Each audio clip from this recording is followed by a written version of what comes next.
Right, welcome back to the Homegrown Music Podcast. We're on episode 12 now. So last week it was my band on. We discussed our new single. And this week, what are we talking about today, Jack? We're talking about drums, right? Something Yes, along the lines of that. I've been at work. We have BBC Radio 2 on constantly, and I've noticed a lot of the songs have programmed drums. A lot of modern pop songs, and I've also, after I mentioned to you about talking about programmed drums, I went back into work and I noticed a lot of pop songs have very similar structure, like in terms of verse, pre-chorus, chorus, and then continue. I know that's not a new observation by any means. Everyone's noticed that before. But yeah, I just thought we could talk about that and sort of go around for sure. I mean, I watched so there was a video on YouTube a few months ago, or like a month ago, by this guy called Rick Beato, and he, Yes. you know the guy, yeah. Yeah. And he was reviewing like Spotify's top 10, so like the top 10 tracks of like 2020 or something, I think it was, and then kind of a variation on that theme was a drummer on YouTube called Stephen Taylor, who did a video basically the same as that, but from the perspective of a drummer. And so it was like, literally only going through the top 10 and looking at them from a drummer's perspective, what their drums sound like. And it was really funny because I don't think there was, I don't remember watching the whole video, but like he had gotten through like the first 5 top songs, and there were like no acoustic real drums. It was all, programmed. So it was just interesting to see how much has changed. I mean, I find it, I'm not a drummer myself, and so I can't fully always tell the difference between programmed and acoustic, but to my ear, this is going to sound like a really obvious observation, but programmed drums sound incredibly fake, and it's like not even trying to hide it half the time. There's one particular song that I kept hearing, that the snare sound was actually awful. Yeah. Like it sounded like someone took like a Casio keyboard and was playing like the drum preset on that, and I was like, how is that being played on the radio? Yeah, I think it's a new trend where kind of, I think it's come from a lot of trap being really popular, a lot of trap music, trap rap, that sort of thing, where it's those really kind of tinny hi-hats, really straight as well, really robotic, like not swung at all, completely straight feel, just like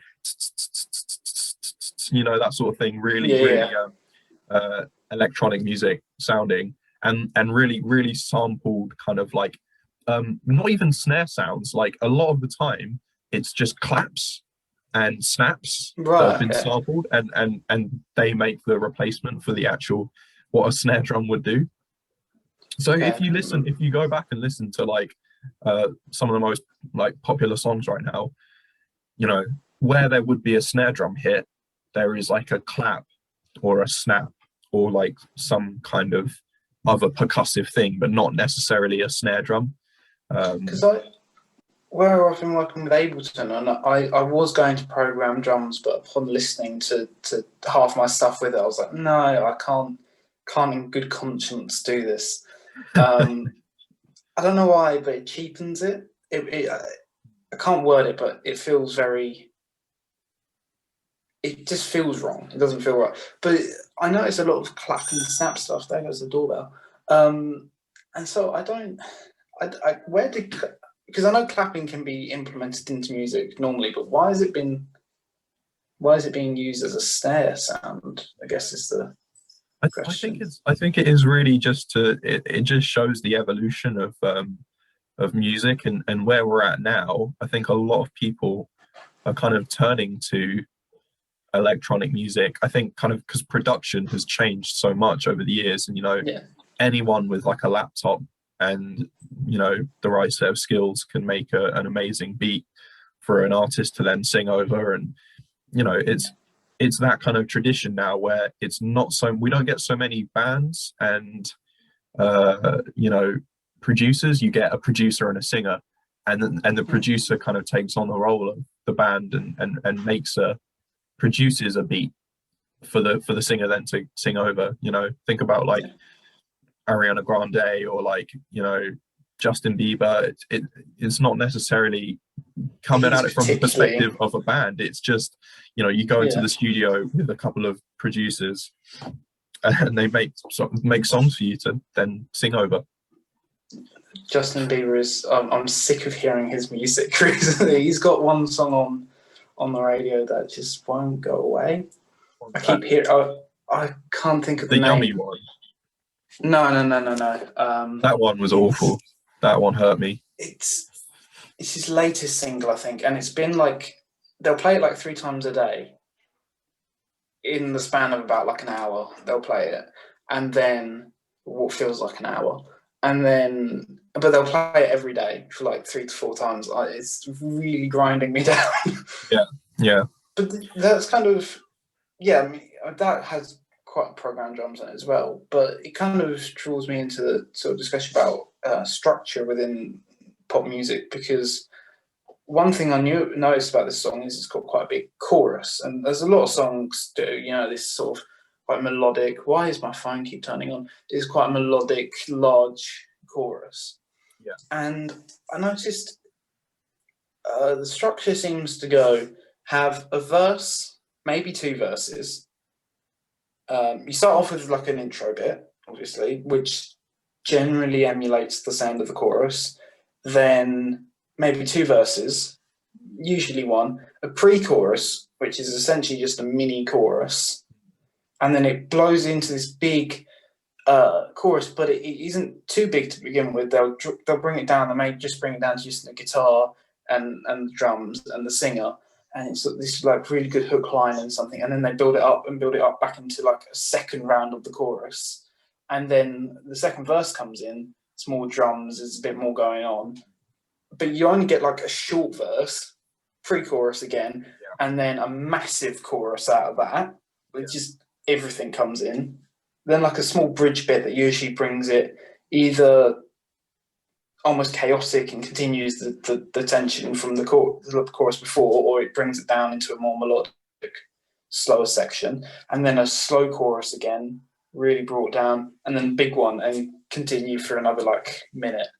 I think it's all about hooks now, isn't it? It's your average music consumer doesn't want to hear, because I think especially when it comes to popular music, you just want the aim of the song is to do well in the charts, right? That's what for like a lot of the bigger musicians anyway. Yeah. So it's kind of like how do we keep our audience? So like for musicians like Ariana Grande, it's her amazing runs. It's all those kind of crazy runs that she does, and she will pack those all into the choruses, right? Because that's what is the bread and butter of her sound, and that's what her fans want to hear. This is just my opinion. I know nothing much about music theory.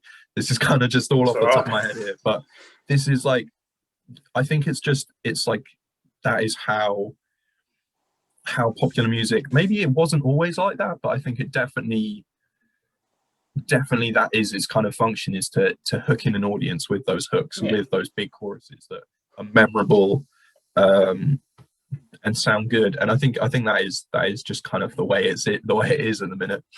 It's just, for me, and again, this is going to sound very ranty and a bit mean-spirited, but it's coming from a sense of I found a lot of these songs have really catchy choruses, as you say, and that's a very good thing. Good hook line gets you in, but the rest of the song's like almost completely forgettable. Like it doesn't, like it's almost mix and match. You could have like this verse thrown onto a completely different song and it wouldn't matter, as long as the chorus and the hook line bit's the same. And yeah, that's annoying me, because it's like, I feel like an element of a really good song is not only lyrics, and a lot of these songs do have pretty decent lyrics, some have really good ones, but I feel like you gotta have a bit more in the verses as well, and a bit more energy in there. There's one song I keep hearing.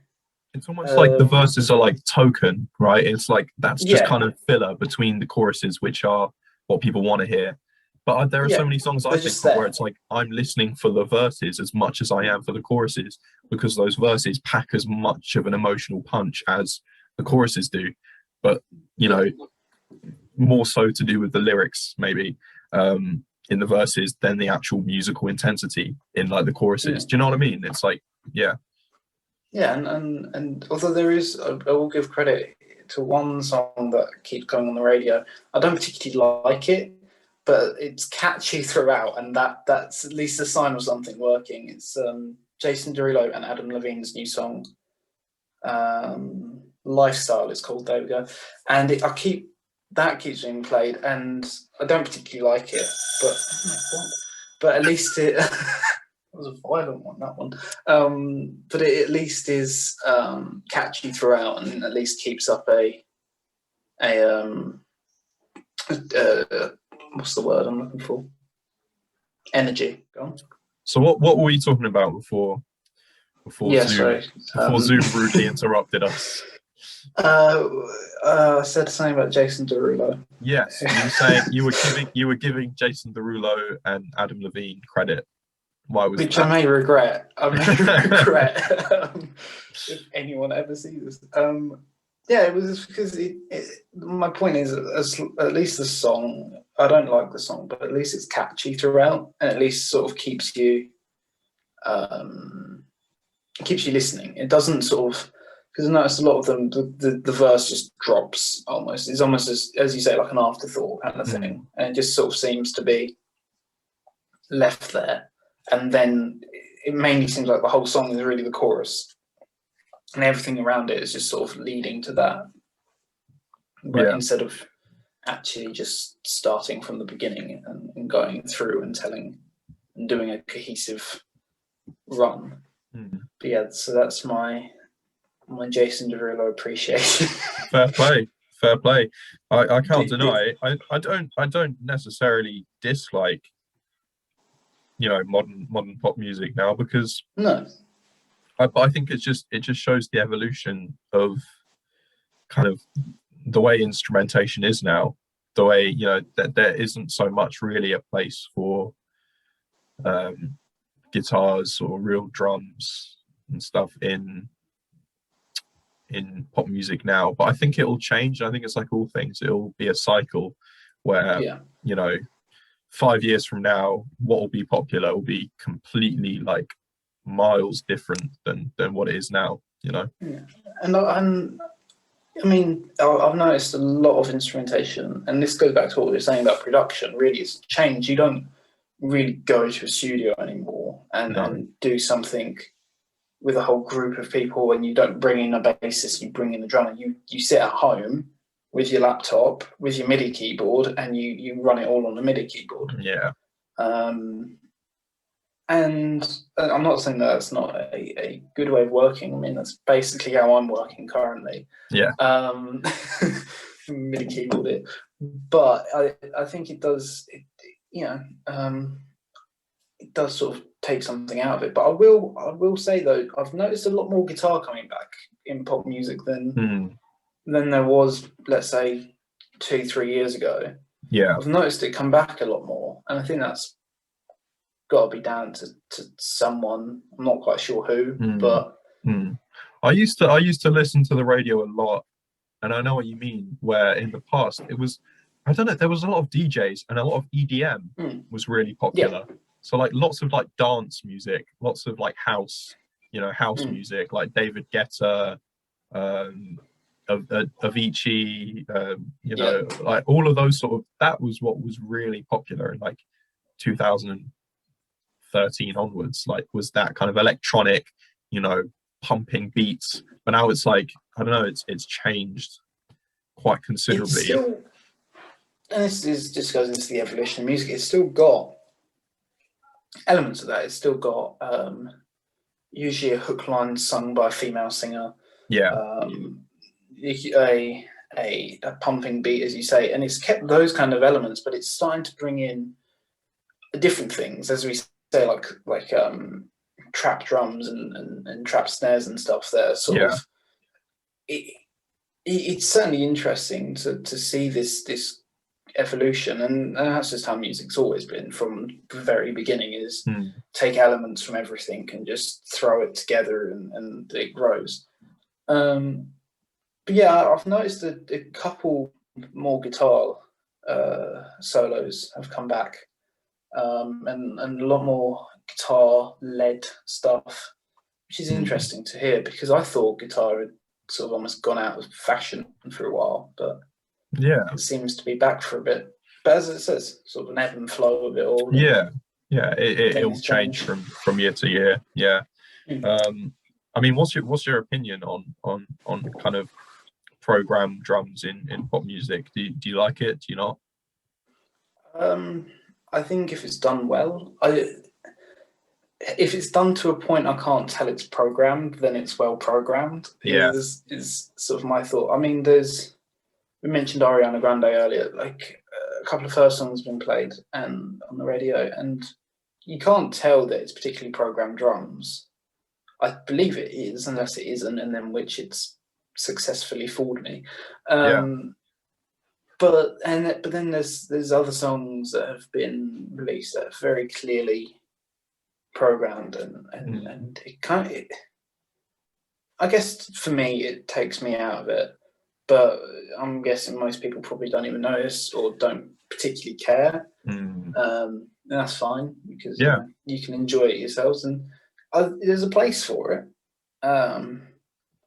As we say, pop music uses it a lot, and I think, that's kind of just the sound of pop music now, is that kind of programmed electronic sound. What I can't forgive is rock bands using programmed drums, especially if they have a drummer. Can't be having that. Man, it's like it's really like every time like I listen to drummers on Instagram now, someone like basically drew my attention to the fact that, when you listen really closely to the drum sounds, no way are they going to be that consistent in real life. That is obviously sampled and overlaid on their drum sound, like that. They've got sampled kick drums to make every note just the exact same, thud. The exact same thud, like no dynamics whatsoever. It's all one consistency. It's all just like it's like a machine gun, and it's like you're listening to it and you're like, in real life that's not going to sound like that, because there's so many inconsistencies with human playing. Like, we're just not that reliable. That is only something you can do with a computer, and I'd rather hear something that's raw and like done with real human passion and is a bit rough in places, like like Bonham, or something like that, where you can really hear what he's playing and it doesn't sound like a robot did it. And that's kind of why, bring it back to my own stuff, when I've been sat programming drums, I've gone, no, I can't do it, because I've been working on one song that's almost demo ready, which is exciting, but I had programmed drums on it, and I was just like, it just completely, it doesn't ruin it, but it doesn't feel right. There's something, and it is almost certainly the drums, because I'd done all the guitars and the bass beforehand, and it sounded fine, and then I threw the drums on there. I was like, it's really difficult to program feel, and that is something that drummers can have feel, but a computer, in order to program feel, you have to like literally you have to program your own drums, which in itself is like really difficult, and you have to move each note like infinitesimal amounts just to be able to create some like swung feel, different, something like that. and that's, I guess, kind of why I'm going to stray away from it. I think I might use it on some of the heavier songs where I don't have a drum kit. Yeah. Just to at least add something to it. Hmm. But I'm going to buy a cajon and use a cajon instead. Yeah, because... man. I would say, like, definitely experiment with percussion, because it doesn't have to be a drum kit, because I feel like I've listened to some songs I really love, and like I've like watched how they've done it, and it's literally been like someone like sampling like the weirdest sounds, like hitting a tin pan, or like, you know, like slapping a wooden fence with a stick. You know, it's like anything's a drum. But it adds something to it, and I noticed it. I was like, why can't I just use a cajon? I don't. Yeah. It may be a bit uncouth for the music. Some of it may not work with a cajon, but I'll find a way, and it at least adds a bit more of a human element to it. Yeah. I will be sat playing a cajon and miking myself up, and there'll be that less robotic feel to it, because otherwise I just feel just sat here pressing keys on a piano, and you're like, yeah, I can line up the kick drums and the snares and everything into the right place, and it's all timed perfectly, but it just doesn't feel right. I really like the idea of recording cajon, because I don't actually know many songs where it's like, unless it's like an actual acoustic performance that's being filmed. Yeah, I don't know if there probably is records with cajon on, but it's not what you hear. It's not what you hear. Like it would be interesting to hear that. I think it's a good idea, and it's also more intuitive to you know, to play. You know, a cajon is literally, it's just two sounds, but you can change up how you play it. But it's so much easier for a non-drummer to play cajon than do you know what I mean? Yeah. Yeah, I've played the cajon before, and I know how to play them, but obviously once I have my own, I can actually figure out a bit more. But yeah, because otherwise, this is going a bit off topic, but otherwise I don't want to put music out there if I think the drums don't sound right. That may be a bit perfectionist of me. The music otherwise is fine, but if something doesn't sound quite right, I'm not going to do it, because it just doesn't. Especially for a first release. I don't want my first release to be something that I'm not proud of. For sure. So, for sure. Cajon all the way. I mean, I'm just trying to think of songs that I really like where it's like a really untraditional form of percussion. Like, there's this band called The Garden, and they're like completely insane. They're like these twin brothers.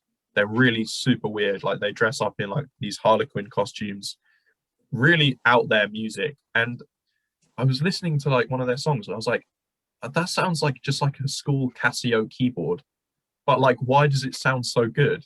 It was literally like these weird like sampled drums that you'd literally get on a keyboard, and I was just listening to it, and I was like, why does it fit the music so perfectly? Why does it sound so good? You know, normally you'd listen to that and you think that sounds tinny and garbage and horrible. But then you put it in the context of the song, and for some reason, all these like weird sound effects that they're using work with like these weird like synth lines and you know, drony vocals. And I recommend you go listen to them, because they're really weird, and it's really they're interesting. Add them to the list, but it's just like it's just like you wouldn't think that drums like that would sound any good, but they do. And I guess but it's about the context, isn't it? Because it's like your stuff is on someone's work, and especially if they're proud of their program drums. You know, that's fine, and as I say, it works in certain contexts. As I say, like Ariana Grande's music most definitely does not have a real drummer playing it, but the fact is they've been programmed really well, and it fits in.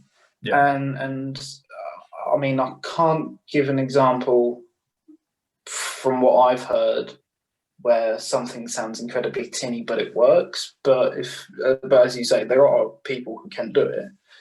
So yeah, I mean, whatever works for people is good. But there's some amazing killer like electronic beats out there, which are just amazing. Like, I remember when Hotline Bling came out by Drake, you know, God, everyone that was was ages listening ago. to, but like it got stuck in your head, didn't it? Yeah. The melodic parts, but also it comes with the territory of, you know, you'd have those kind of beats going around in your head because they were just classic, like they just sounded Yeah, but good. that's when was that? Like 2015, 2016? Yeah. That makes me feel really old. But yeah, like that was the time, wasn't it? It was that kind of music, and it yeah, it was good for the time, and it will continue to be good going forward. For But sure. And I I think don't as know. well, like Yeah, we can sound like quite purist about like drums and stuff, like how we, you know, we like, well, obviously we like to hear percussive instruments. I think that's just kind of our yeah, background in terms of what music we like to listen to personally. But you know, I don't think there's no kind of we're not lying about the fact that, yeah, you have to like quantize drums sometimes in order for them to sound good. Like, yeah, because you're gonna go off beat sometimes, and you'd rather it sound good and on beat and like have to cheat a little bit and quantize, because yeah, let's be real, no one, you know, unless you're like a really really super amazing great drummer who can, you know, is like got a built-in metronome in their brain, they can like stay on beat the whole time. There's always going to be inconsistencies, and I don't think there's any shame in using a bit of, you know, quantizing a little bit and getting them. But I think it's just like it's all about taste, isn't it, and how you do it. yeah. It's a bit like Yeah, auto tune. I've heard really good cases of auto tune where it's like, yeah, that was good that they used auto tune there. Like My Chemical Romance used auto tune in like their second album, and it actually really worked. But then you think of some really bad examples of auto tune, and it's like it's all about application and yeah. context. I think autotune works if your intention is it to not sound human Mm, and to make it sound robotic. mm. Um, I think bad cases of autotune are always that was a bad take. Let's just clean it up a bit instead of that was, you know, an okay take. Let's make it just sound weird. I think Yeah, that's the difference with how it can be used. And yeah, I mean, we do sound a bit purist and a bit yeah, a sort of little old bit. man complaining. Yeah, Um, but I but guess I don't know. I feel like it's just it's understandable if kind of judging by the music that we liked growing up. I think it's fair enough because the music we listened to growing up didn't have that, didn't have, you know, no, quantizing or auto tune necessarily. But I also don't think that, I think, you know, I don't think we're that purist because we're not hating on pop music because no, we are and but that, as we're I just say, there's accepting that certain this is just how music evolves, isn't it? But it's not necessarily a bad thing. I don't think either of us are no. saying that. Um, but it's just it is what it is, you know. It is what it is. It is Yeah, what I it is. mean, it works out, and I mean, I like some pop music, but I'm not a massive fan of a lot of the structure. I feel it's quite samey, and as I Mm, say, I feel like it's all basically just the chorus is the song, and everything else around it is an afterthought. yeah, That's what I don't like. yeah, But that's not all pop music. That's just no. what I keep hearing and noticing. But Honestly, man, there was a time in when I was in sixth form, there was this song by Halsey that would play every day, like literally every day for about a month. And I heard it so many times that I was just like, I could throw myself out of this window. You know, I was in the upstairs cafe bit, and every time it came on, like it was just like what I lost the will to live a little bit because it was just it was the most like it was exactly like you said. It was like just a little bit of filler in the verses that no one cares yeah, about, and then these massive choruses which are just really whiny and like, you know, super like emotion filled. And I was just like, it's too early for this. It's too early for this I've crazy like noticed. chorus I've about noticed heartbreak. with vocals, it's mainly with I'll go into female and male vocals. Female vocals ever seem to be either trying to be like Ariana Grande, Mariah Carey sounding, or they're trying to be like Amy Winehouse. And it's like, why? I'm like, just sing normally. I think there are a few obviously people who have got really good singing voices, but I think it's more so the fact that I think you have a point where it's kind of like there's like two typesets of like what people think is really good singing, and it's either that kind of, you know, traditional, like, you know, how high pitched and how many crazy like runs can you do, you know, how technically proficient can you be, or how much like you can shout your lyrics and infuse them with like that emotion, that kind of like soul, like you were saying, that Amy Winehouse thing. And I feel like there's so many shouty songs now, and whereas there used to be like more, I don't know what the word to use is. My musical vocabulary isn't that great, but do you know what I mean? But there does seem to be a trend towards shouty vocals. Like I remember listening to The Voice, you know, that show, and just like listening to all these auditions and being like, you can kind of categorize styles of singing like quite easily, and a lot of the time it was that kind of emulating Amy Winehouse and like Adele, or trying to be Beyonce, you know. And I've noticed it with male vocals as well. It's trying to be like Adam Levine almost, and either that or like Ed Sheeran. Very theatrical kind of. It's not even theatrical. Very. I don't particularly like Maroon 5's music. Moves Like Jagger is a good song, and that's the line. But it's almost like a very thin sounding vocal, and there's not a lot going on, or like an Ed Sheeran almost sort of spoken word style, and I can't speak on that because that's how I sing, so that's just that.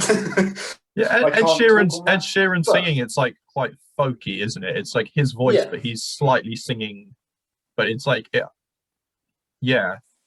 but I know what you mean. It's kind of like, but then I've seen another trend, which is like people like Tom Grennan and like Rag and Bone Man, and like, you know, which is that really like really soulful singing where they're really trying to be like soul singers. Really good voices though. Really amazing voices. Really good. But it's the same case of the Amy Winehouse people, I feel, where it's kind of like they're basically trying to sing along those lines. And to be honest with you, it's not a criticism of them, because I mean, so many singing styles have kind of been done. To find a unique singing style is very difficult. Yeah, I mean, you know. Yeah, it's hard, but yeah. I mean, when was the last time you heard a singer that you really thought, wow, that's like nothing I've heard before? Because I don't think it happens, you know, anymore. In like the last 3 years. No new musicians. To be fair, I was about to say, in the last 3 years, I started to listen to more of The Cure, and Robert Smith's vocal style is incredibly unique. But again, it's almost that sort of talk singing half the time.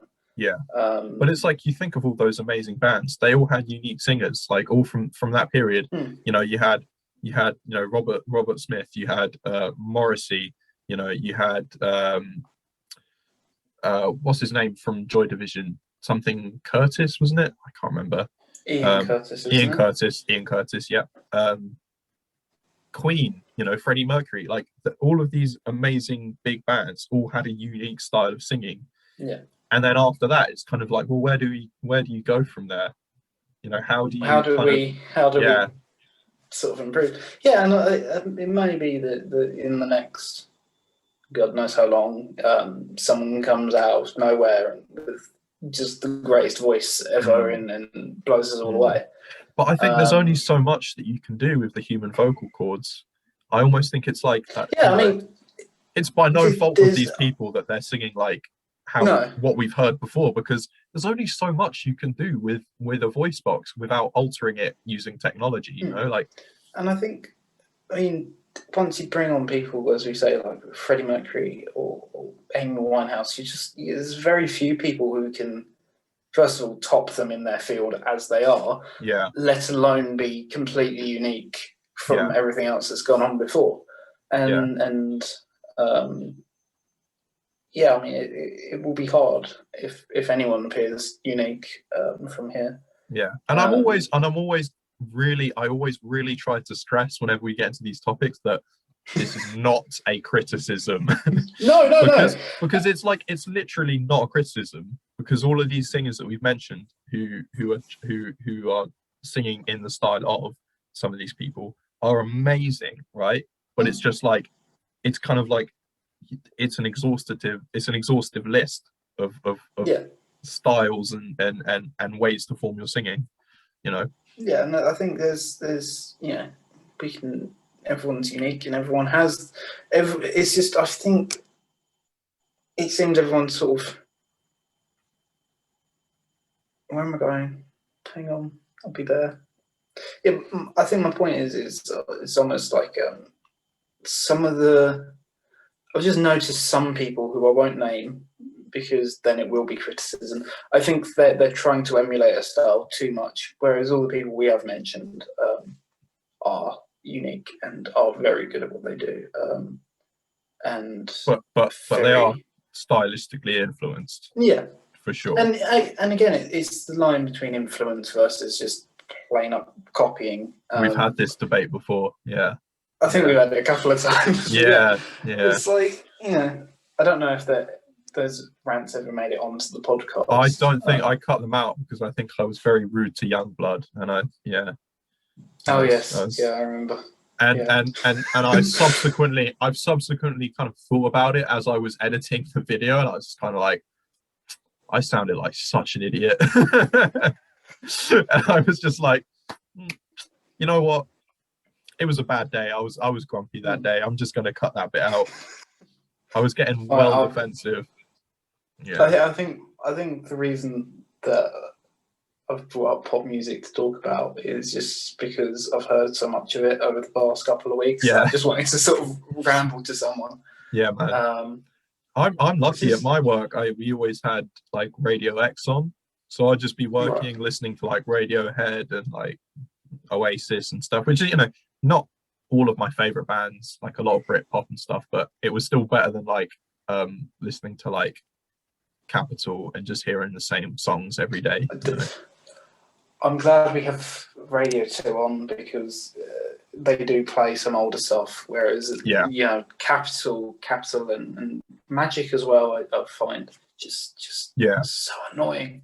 Yeah, so annoying. My favorite was when if I was working in the kitchen and we could play our own, like we could literally, there was like a speaker and we could just connect to the speaker and play our own stuff, and I would play, depending on who I was working with, I would either play like metalcore because there was someone I worked with who used to really love like metalcore and like emo and all of that stuff, so I would just put on all of those bangers and we'd just be like, disrespect your surroundings.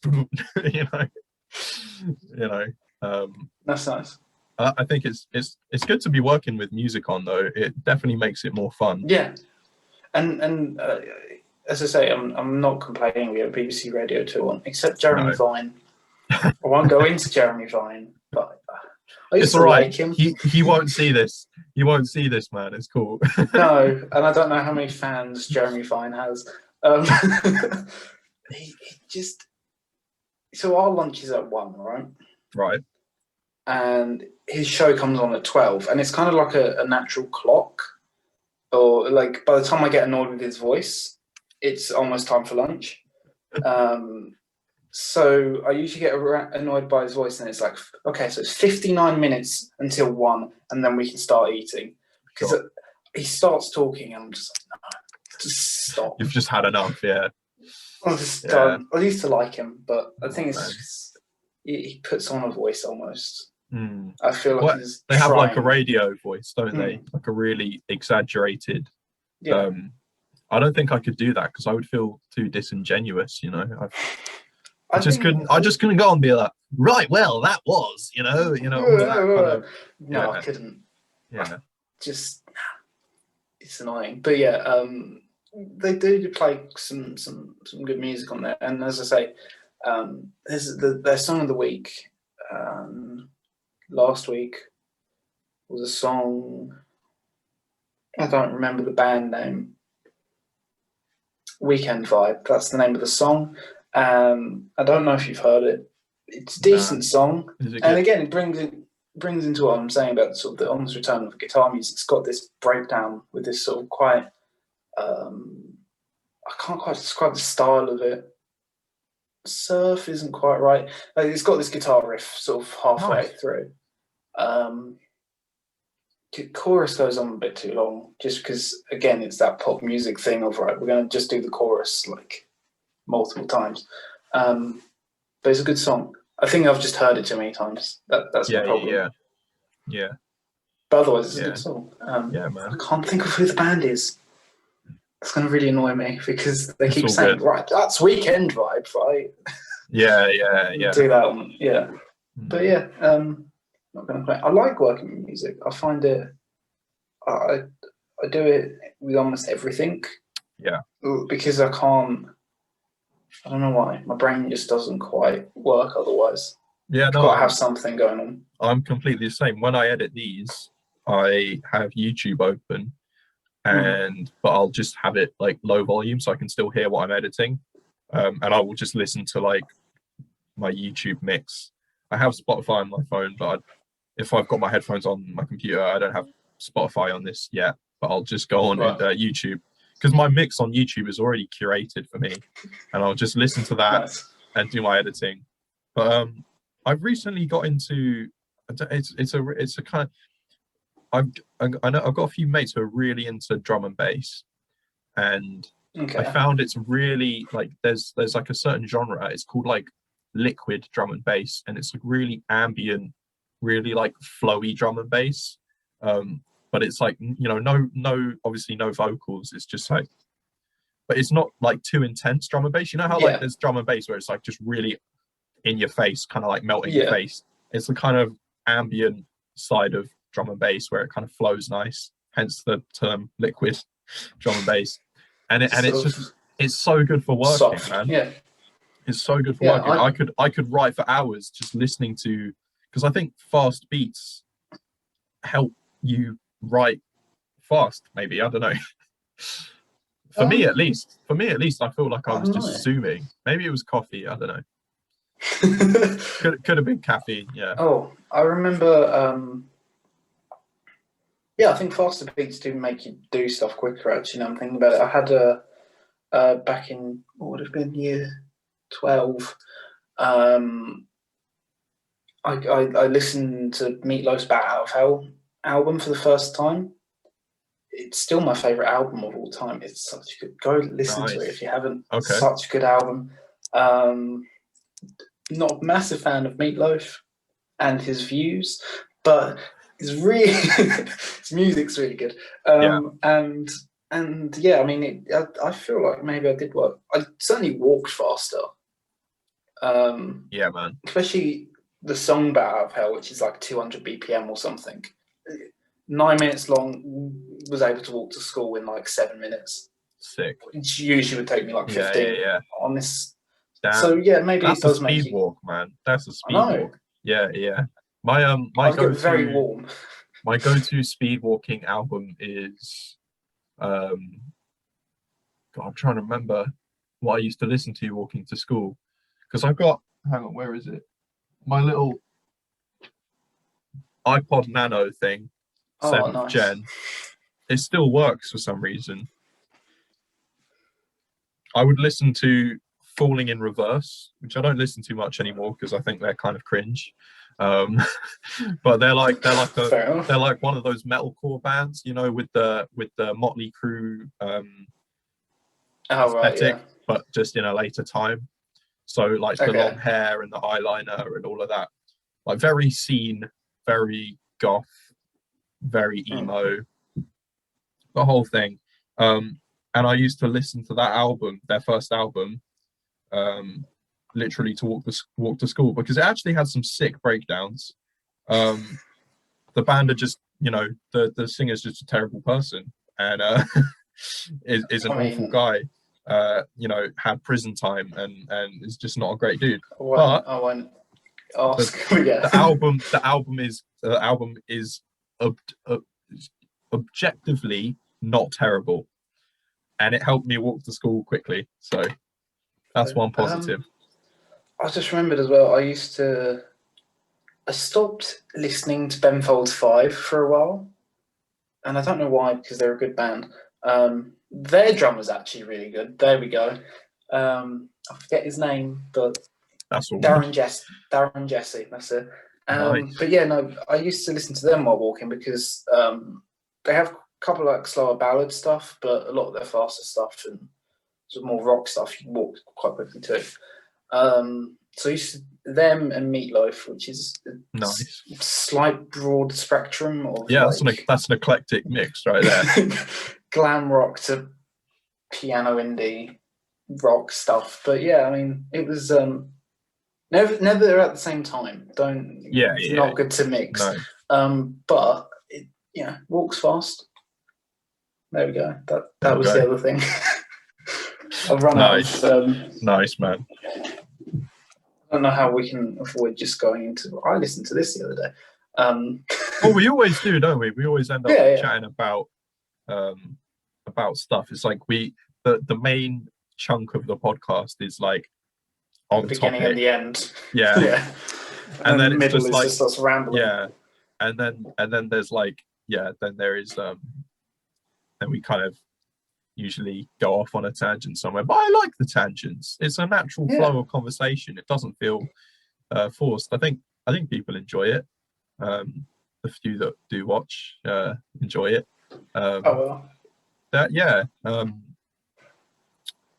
Cool, man. Well, what do you want to talk about? But yeah, I think we all, just subjectively, the kind of music that we're used to and that we like is all kind of quite organic and stuff. But it's just I'm used to everyone just being mic'd up and playing rather than but it's not to say that the people who do sit, as I say, with their laptops with the MIDI keyboard aren't good at what they're doing. There's some incredibly talented people working it, and especially smaller artists who don't have the ability to record with drums, myself included.